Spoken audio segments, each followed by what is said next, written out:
Good morning. I'm Amanda Foley, and this is Coach's Corner with girls basketball coach Mary Tapmeyer. Mary, you all lost with USC State upstate, but you did very well defensively and offensively. Can you tell me something about the game that you want to correct, do well, better for the next one?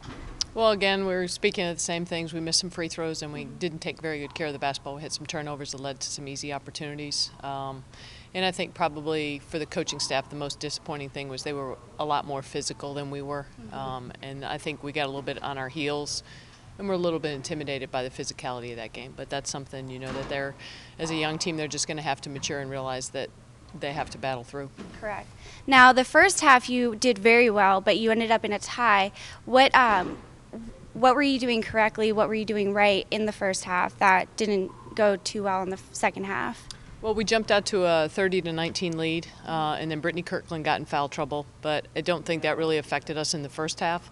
I think probably what we were most effective was we were pushing tempo, looking to score early and easy with transition opportunities, and I think they made it a little bit more of a half-court game in the second half, and Brittany fouled out in 21 minutes. She's our leading scorer.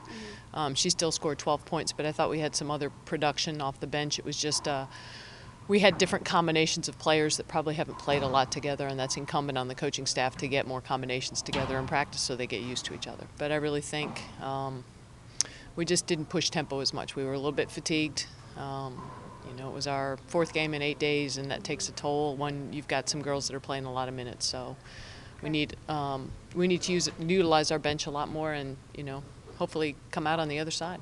Now, you said that a lot of girls played a lot of minutes. You have number 4, Julie May. She played a ton of minutes that game on the 31st. She played 35 minutes, and she did very well.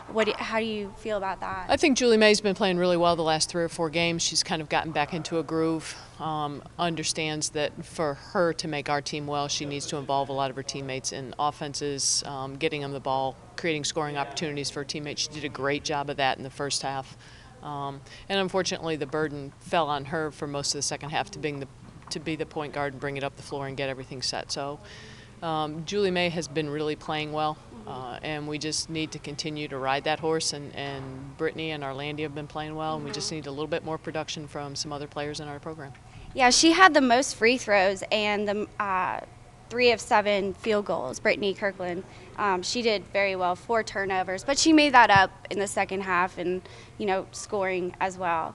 Now, I just have one quick question. What is your scoring philosophy as far as, do you try to rush the ball all the way down to the end, score, or do you like to slow down, get your pace, and then set up a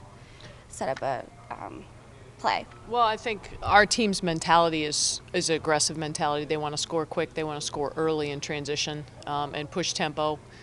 But teams have figured that out, and they're being very effective. They're picking our point guard up at the baseline and making her work for 94 feet. So we're not getting easy or early scoring opportunities. And with a young team, lots of times you have to find easy ways to score, because when you're working in a quarter court with young players, offenses and quarter court offenses sometimes don't work very well. We're trying to spread the floor a little bit, create some dribble drive opportunities for both Julie May and Brittany Kirkland, where they can penetrate and then pitch out to our three-point shooters, Jay Concur, Rochelle Raisley.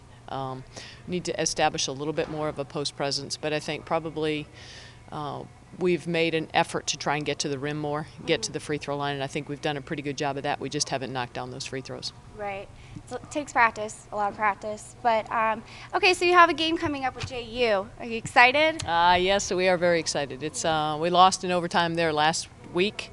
Had a lot of opportunities to steal a win on the road and didn't get it done. So I know the girls are really hungry to try and get a little payback against JU. There you go. Do you have any new strategies, anything new that you are going to come up with for this game? No, I don't think so. I think if we make layups and they, you know, being on your home floor always helps. Hopefully we'll have a great crowd support. It's our Pack the House Challenge night, where we compete against the rest of schools in the conference for who can bring in the most fans for one game. And we've been around to the sororities trying to get them to come out, fraternities. We would love the student support.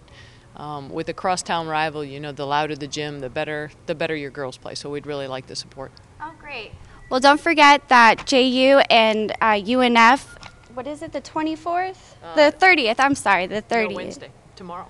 Wednesday's not the 30th, is it? 27th. The 27th at 7 o'clock. Very nice. And it's a packed out game, so come and cheer your team on.